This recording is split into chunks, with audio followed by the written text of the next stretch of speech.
सभी को trick centre की ओर से गुड इवनिंग। चलिए आप सभी को याद करवाते हैं। इस पीडी का 8वां पार्ट है। 8वें पार्ट को स्टार्ट करते हैं। आप सभी ध्यान देंगे, आपको याद हो जाएगा। सवाल नंबर 1 से चलते। 1 नंबर सवाल बोला जा पहला सवाल कहता है, एक राज्य का राज्यपाल किसके प्रति उत्तरदायी होता है? एक राज्य का राज्यपाल राष्ट्रपति के प्रति उत्तरदायी होता है। यानी राज्यपाल जो है राष्ट्रपति के प्रति उत्तरदायी होता है, राष्ट्रपति के प्रति उत्तरदायी होता है। इतना याद रखना है और कुछ नहीं। आपसे पूछेगा राज्यपाल किसके प्रति उत्तरदायी होता है? राष्ट्रपति के प्रति उत्तरदायी होगा। याद हो गया होगा।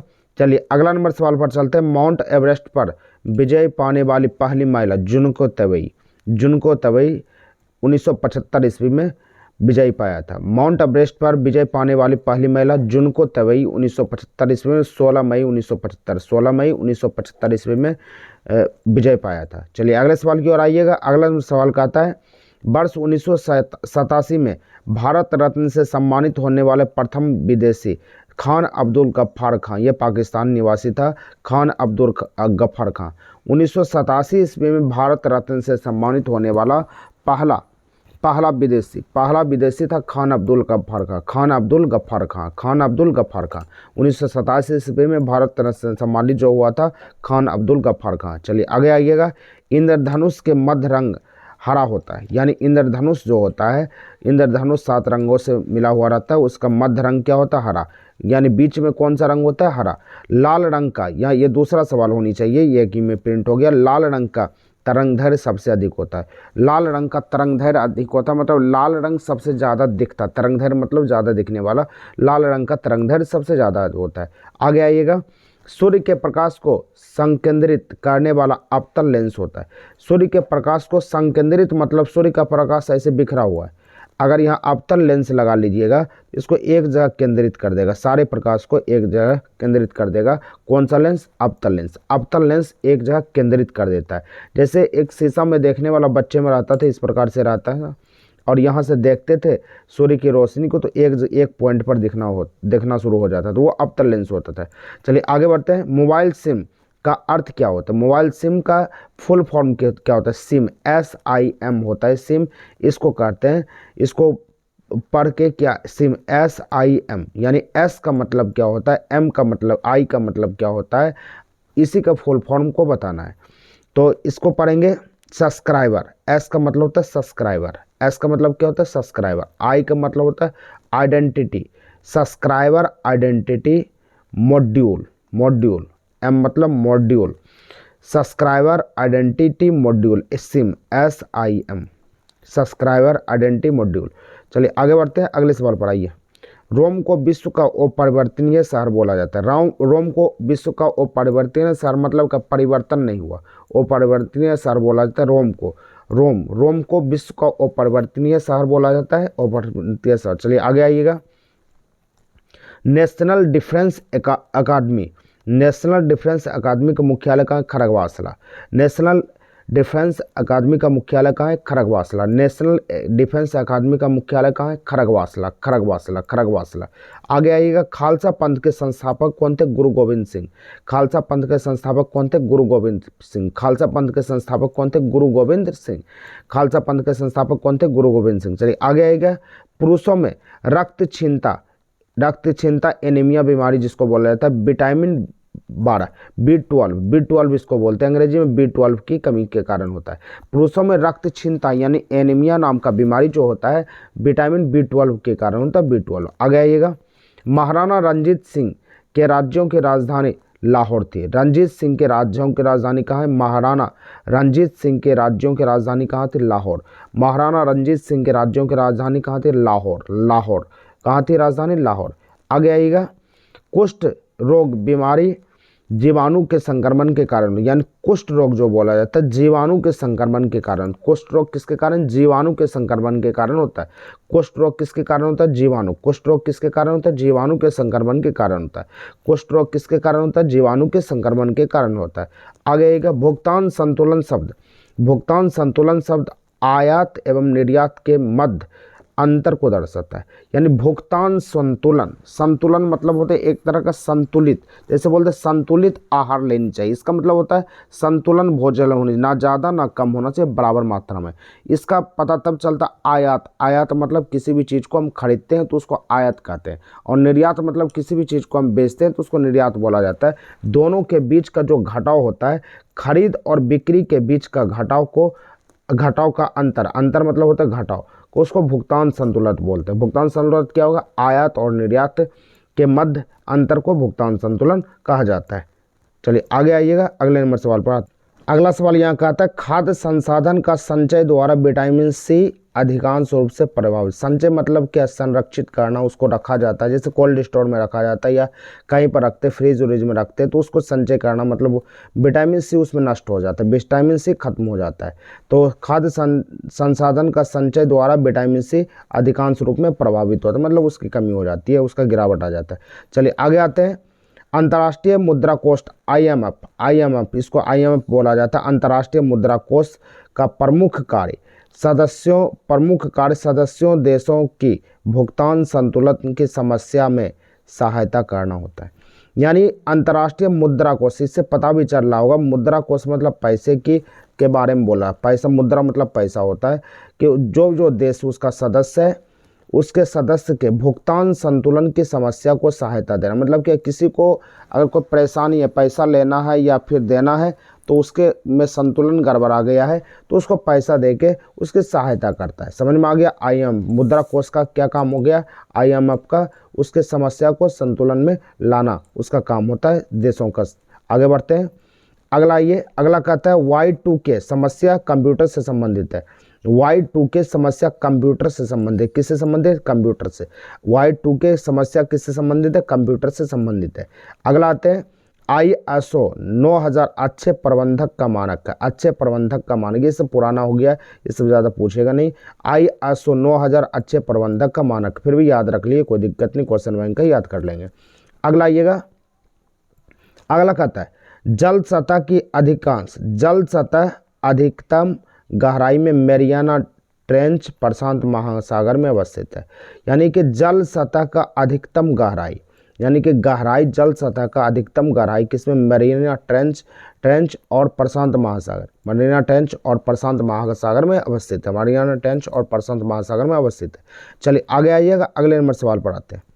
अगला नंबर सवाल यहाँ कहता है, देखिएगा, पद डाउन अंडर ऑस्ट्रेलिया को इंगित करता है। पद डाउन अंडर किसको इंगित करता है, ऑस्ट्रेलिया देश को इंगित करता है। ऑस्ट्रेलिया देश को, ये कई बार एग्जाम में पूछ चुका है, पद डाउन अंडर ऑस्ट्रेलिया देश को इंगित करता है, ऑस्ट्रेलिया देश को इंगित करेगा। चलिए आगे बढ़ते हैं। अगला सवाल यहाँ कह रहा है कि एशिया प्राचीन तथा विशालतम बौद्ध मठ लहासा में। एशिया का मतलब, एशिया का प्राचीन मतलब पुराना, विशालतम मतलब सबसे बड़ा, बौद्ध मठ यानी बौद्ध मठ जो कहाँ है, लहासा तिब्बत में। आपसे पूछेगा एशिया का प्राचीनतम मतलब पुराना, और विशालतम मतलब क्या, विशाल बौद्ध मठ कहाँ है, लहासा तिब्बत में। परम पद कंप्यूटर से संबंधित है। परम किससे संबंधित है, कंप्यूटर से संबंधित। परम कंप्यूटर से संबंधित, परम आपसे एग्जाम में पूछा जाएगा कि परम किससे संबंधित है, कंप्यूटर से। चौथा स्तंभ प्रेस से संबंधित है। चौथा स्तंभ आपसे पूछेगा, चौथा स्तंभ प्रेस से संबंधित है। तीसरी आंख जैसे पूछते हैं, तीसरी आंख क्या होता है, तीसरी आंख यहाँ CCTV कैमरा जो लगा रहा है तो उसको तीसरा आंख बोला जाए। आदमी को 2 आंख होता है और तीसरा आंख एक लगा दिया CCTV कैमरा, कि कोई आए जाए उसका पता चलेगा, उसको तीसरा आंख बोला जाता है, CCTV कैमरा। उसी तरह चौथा स्तंभ प्रेस को बोला जाए। प्रेस मतलब क्या होता है, ये जो छपता है ना, जो प्रिंट आउट होता है, जैसे पेपर का प्रिंट होता है, उसको प्रेस बोला जाता है। तो चौथा स्तंभ किससे, प्रेस से संबंधित है। ओजोन परत सूर्य के प्रारंभिक किरण को रोकता है, उससे रक्षा करता है। ओजोन परत जो है, ओजोन परत सूर्य के प्रारंभिक किरण को रोकता है, ओजोन परत क्या करता है, सूर्य द्वारा आने वाले प्रारंभिक किरण को रोकता है। क्राय CRY एक क्या है, बहिष्कृत बच्चों के कल्याण के लिए संबंधित। बहिष्कृत बच्चों मतलब क्या, जिसका लालन पालन अच्छे से नहीं हो रहा है तो उसके कल्याण के लिए संबंधित करता है कराए से ये पता भी चल रहा होगा, कराए बहिष्कृत बच्चों के कल्याण से संबंधित है कराए। यहाँ पर देखिए operation black board, black board यहाँ पर प्रौढ़ शिक्षा मतलब बच्चे की शिक्षा को भौतिक सुविधा प्रदान करें, मतलब क्या भौतिक सुविधा मतलब क्या, जो सुविधा होनी चाहिए, सुविधा प्रदान करने के लिए किया गया था operation black board. Black board मतलब क्या, बच्चों की शिक्षा के सुविधा प्रदान करने के लिए किया गया। ब्लैक बोर्ड बोलेगा, ब्लैक बोर्ड किसके लिए किया था, बच्चों की सुविधा प्रदान करने के लिए। चलिए ये सब पुराना हो चुका है, आगे आइए। हैदराबाद मूसी नदी के किनारे, हैदराबाद मूसी नदी के किनारे, हैदराबाद किसके किनारे, मूसी नदी के किनारे, हैदराबाद मूसी नदी के किनारे संसार का सबसे बड़ा द्वीप समूह इंडोनेशिया है। संसार का सबसे बड़ा द्वीप समूह इंडोनेशिया, संसार का सबसे बड़ा द्वीप समूह क्या है, इंडोनेशिया। संसार का सबसे बड़ा द्वीप समूह इंडोनेशिया, संसार का सबसे बड़ा द्वीप समूह इंडोनेशिया है। अगला आएगा LTTE श्रृंखला का उग्रवादी है।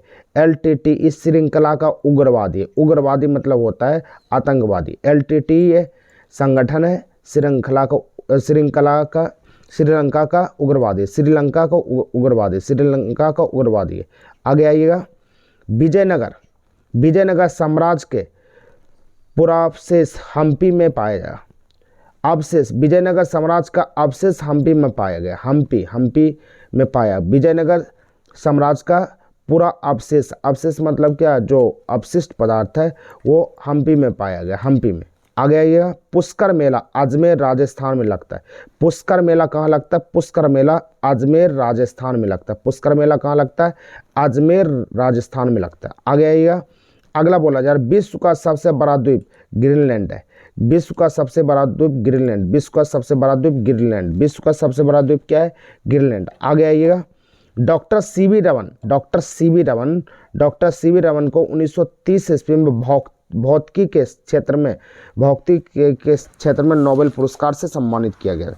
आपसे पूछा जाएगा सी वी रमन को कब भौतिकी के क्षेत्र में नोबेल पुरस्कार मिला, तो आपको ये बोलना है सन 1930 ईस्वी में भौतिकी के क्षेत्र में सी वी रमन को नोबेल पुरस्कार मिला था। आगे आइएगा -40 डिग्री सेल्सियस को फ़ारेनहाइट तापमान के समान होता है। -40 डिग्री सेल्सियस फ़ारेनहाइट तापमान के समान होता है। -40 डिग्री सेल्सियस फ़ारेनहाइट तापमान के समान होता है। आगे आइएगा अंतर्राष्ट्रीय व्यापार का उद्देश्य भुगतान के असंतुलन को सही करना। अंतर्राष्ट्रीय व्यापार मतलब विश्व का व्यापार जो है भुगतान असंतुलन को सही करता है, यानी कि भुगतान लेन देन में जो असंतुलन आया है उसको सही करना उसका काम होता है अंतर्राष्ट्रीय व्यापार का। अगला आइएगा नाइजीरिया 1960 ईस्वी में स्वतंत्र हुआ। नाइजीरिया 1960 ईस्वी में स्वतंत्र हुआ। नाइजीरिया 1960 ईस्वी में स्वतंत्र हुआ। नाइजीरिया कब स्वतंत्र हुआ, 1960 ईस्वी में स्वतंत्र हो गया। अगला आइएगा गल्फ स्ट्रीम महासागरीय दबाव से उत्पन्न होता है। गल्फ स्ट्रीम मतलब क्या, गर्म जलधारा, ये महासागरीय दबाव, महासागर के दबाव के कारण उत्पन्न होता है। गल्फ स्ट्रीम किसके कारण, महासागरीय दबाव के कारण उत्पन्न होता है। गल्फ स्ट्रीम किसके कारण, महासागरीय दबाव के कारण उत्पन्न होता है। अगला आइएगा पहली बार विश्व पर्यावरण दिवस 1973 में मनाया गया था। पहली बार विश्व पर्यावरण दिवस कब मनाया गया था, 1973। पहली बार विश्व पर्यावरण दिवस कब मनाया गया था, 1973 ईस्वी में मनाया गया था। पहली बार विश्व पर्यावरण दिवस कब मनाया गया था, 1973 ईस्वी में। भारत में योजना आयोग की स्थापना 15 मार्च 1950। भारत में योजना आयोग की स्थापना 15 मार्च 1950 को की गई थी। भारत में योजना आयोग का प्रारंभ 15 मार्च 1950 में की गई थी। कब की गई थी, 15 मार्च 1950। भारत में योजना आयोग के प्रारंभ कब किया था, 15 मार्च 1950। आगे आ गया भारत में हिंदी के बाद बोले जाने वाली भाषा क्या होती है, बांग्ला। हिंदी के बाद क्या, बांग्ला बोला जाता है। भारत में सबसे ज़्यादा हिंदी बोला जाता है, उसके बाद बांग्ला भाषा बोला जाता है। उसका बांग्ला भाषा, हिंदी के बाद क्या है, बांग्ला। हिंदी के बाद क्या, बांग्ला भाषा को बोला जाता है। अगला आइएगा राज तरंगनी के अनुसार निर्वाचन द्वारा सिंहासन पर बैठने वाला। राज तरंगनी के अनुसार निर्वाचन द्वारा सिंहासन पर बैठने वाला राजा कौन था? राजा गोपाल। राजा कौन था? गोपाल। यानी राजतरंगिणी एक ग्रंथ है, उसके हिसाब से निर्वाचन मतलब का वोट देकर सिंहासन पर बैठने वाला गोपाल था। राजा को गोपाल था, राजा गोपाल। आपसे पूछेगा कि राजतरंगिणी के अनुसार उसके दिशा निर्देश पर सिंहासन पर बैठने वाला कौन था शासक था? गोपाल, राजा गोपाल था। आगे आइए, अगले सवाल की ओर आते हैं। अगला सवाल यहाँ का आता है, एशियाई नोबेल पुरस्कार। एशियाई नोबेल पुरस्कार के नाम से रेमन मैग्सेसे पुरस्कार जाना जाता है। रेमन मैग्सेसे पुरस्कार आपसे पूछेगा, एशिया का नोबेल पुरस्कार उसको कहा जाता है। एशिया का नोबेल पुरस्कार रेमन मैग्सेसे पुरस्कार को कहा जाता है। रेमन मैग्सेसे पुरस्कार को एशिया का नोबेल पुरस्कार कहा जाता है। चंबल नदी मध्य प्रदेश और राजस्थान से होकर बहती है। चंबल नदी मध्य प्रदेश और राजस्थान से होकर बहती है। चंबल नदी मध्य प्रदेश और राजस्थान से होकर बहती है। आगे आइएगा, टीक बहुत अधिक मात्रा में, टीक की लकड़ी, ये टीक वो नहीं होता है कि माथा मुड़ाने के बाद जो टीक रखा जाता है वो टीक नहीं है, टीक की लकड़ी होता है। टीक बहुत अधिक असम और मेघालय में पैदा होता है। असम और मेघालय, टीक की लकड़ी, जैसे बोलेगा शीशम, सागवान, अलग अलग तरह का लकड़ी होता है, उसी तरह टीक की लकड़ी होता है, सबसे ज़्यादा असम और मेघालय में पाया जाता है। अगला आइएगा, सत्ता का हस्तांतरण करने के लिए संवैधानिक व्यवस्था तैयार करने के लिए कैबिनेट मिशन को 24 मार्च 1946 को भेजा गया था। यानी सत्ता का हस्तांतरण मतलब क्या? सत्ता जिसके हाथ में, उससे हस्तांतरण मतलब क्या? उससे हटाकर दूसरे को देने के लिए कैबिनेट मिशन को कब भेजा गया था? 24 मार्च 1946। सत्ता का हस्तांतरण के लिए संवैधानिक व्यवस्था तैयार करने के लिए कैबिनेट मिशन को 24 मार्च 1946 को भेजा गया था। 24 मार्च 1946। आगे आइएगा, अगला सवाल कहता है, गुरुत्वाकर्षण का नियम का प्रतिपादन न्यूटन ने किया। तो गुरुत्वाकर्षण, ये उतना ये पढ़ने की कोई जरूरत नहीं, ये सिर्फ यहाँ ध्यान में रखिए, गुरुत्वाकर्षण का प्रतिपादन करने वाला कौन था? न्यूटन। गुरुत्वाकर्षण का प्रतिपादन करने वाला कौन था? न्यूटन। आगे आएगा, किसी वस्तु का त्रिविमीय छवि मतलब होलोग्राफ बोलते हैं। आप स्टिकर देखते, त्रिविमीय छवि मतलब स्टिकर लगा रहता है, किताब में लगता है, ऐसे ऐसे चमकने वाला जो रहता है, होलोग्राफ उसको कहते हैं। उसका नाम क्या था? होलोग्राफ कहा जाता है। ये तो जानते ही होंगे, होलोग्राफ कहते हैं। आगे आइएगा, चमगादड़ अंधेरे में प्रासरब ध्वनि के कारण उसके आधार पर दौड़ता है, यानी क्या? उड़ता है, प्रासरब ध्वनि के द्वारा वो आगे चलता है। चमगादड़ को आंख नहीं होता, अंधेरे में वो एक आवाज़ निकलता है, आवाज़ अगर कोई आदमी है तो उससे टकरा कर उसको महसूस हुआ तो उसको पता चल जाता है कि कोई मेरे सामने आदमी है या कुछ जानवर है, तो उसी आधार पर प्रासरब ध्वनि के कारण वो अपना रास्ता को चेंज कर लेता है, रास्ता को बदल लेता है। चमगादड़ अंधेरे में उसको दिखता नहीं है, प्रासरब ध्वनि के कारण पर वो उड़ता है। आगे ये अगले सवाल की ओर बढ़ते हैं। आईसीसी का मुख्यालय दुबई में, अंतर्राष्ट्रीय क्रिकेट काउंसिल का मुख्यालय जिसको आईसीसी बोला जाता है, उसका मुख्यालय दुबई, संयुक्त अरब अमीरात, दुबई में। अंतर्राष्ट्रीय क्रिकेट काउंसिल, क्रिकेट जो खेला जाता है उसको आईसीसी का मुख्यालय कहाँ है? दुबई में, संयुक्त अरब अमीरात। चलिए आगे बढ़ते हैं। पेंसिल का सिक्का ग्रेफाइट द्वारा बनाया जाए। पेंसिल का सिक्का ग्रेफाइट द्वारा बनाया जाता है। ग्रेफाइट द्वारा पेंसिल का सिक्का बनाया जाए। आगे आइएगा, टाइफाइड बीमारी जीवाणु के कारण होता है। टाइफाइड बीमारी किसके कारण? जीवाणु। टाइफाइड बीमारी किसके कारण? जीवाणु के कारण होता है। भारत महोत्सव की शुरुआत सर्वप्रथम 1982 में हुआ था। भारत महोत्सव की शुरुआत सर्वप्रथम कब हुआ था? 1982 में। भारत महोत्सव का प्रारंभ कब हुआ था? 1982 में सर्वप्रथम हुआ था। एनसीसी की स्थापना 15 जुलाई 1948। एनसीसी की स्थापना 15 जुलाई 1948। 15 जुलाई 1948 में हुआ था। एनसीसी की स्थापना 15 जुलाई 1948 में हुआ था। कब हुआ था? 15 जुलाई 1948। आगे आइएगा, स्वतंत्र भारत की पहली बहुउद्देशीय नदी घाटी परियोजना दामोदर घाटी है। स्वतंत्र भारत की पहली बहुउद्देशीय मतलब कि हर एक उद्देश्य के लिए वो काम करता था, वह परियोजना क्या था? दामोदर घाटी परियोजना। दामोदर घाटी परियोजना बहुउद्देशीय मतलब हर एक उद्देश्य के लिए वो काम आता था, वो था कब? उसका नाम क्या था? दामोदर घाटी परियोजना। आगे आएगा, सेबी, SEBI, सेबी इसको बोला जाता है। सेबी को वैधानिक दर्जा 30 मार्च 1992 को प्रदान किया था। सेबी को वैधानिक दर्जा आपसे पूछा जाएगा, सेबी को वैधानिक दर्जा कब मिला था? 30 जनवरी 1992, 30 जनवरी 1992 को मिला था, 30 जनवरी 1992 को मिला था। उम्मीद करते हैं कि आपको याद हो गया होगा। यह ट्रिक सेंटर सुल्तानियन की ओर से प्रकाशित किया गया था। अगर किसी को ऑफलाइन क्लास करनी है तो इस नंबर से संपर्क कर सकते हैं। नए बैच का शुभारंभ किया जा रहा है। नेक्स्ट वीडियो के साथ कल मिलते हैं, तब तक के लिए ट्रिक सेंटर की ओर से जय हिंद।